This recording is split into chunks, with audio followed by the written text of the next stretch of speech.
Latin American women have always been involved, whether it's a revolution or whether it's social movements, establishing educational institutions, whatever.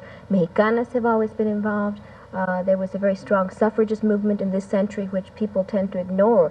They look more towards the American suffragist movement in this century.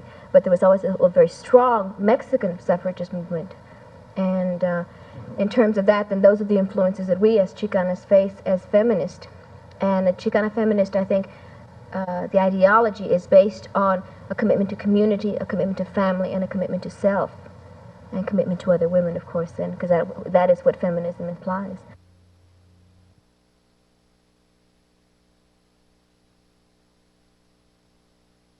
There are several variables that we have to consider. One is that perhaps all of the studies have been done in a poverty situation, and that you would find in Appalachia that a man would have the same characteristics as a in terms of negative.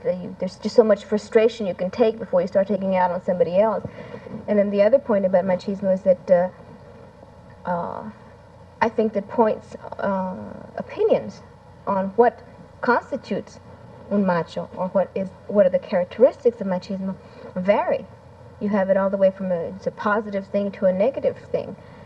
And however, it's been distorted, I think, towards the negative, because what you find is the media is all using the word macho.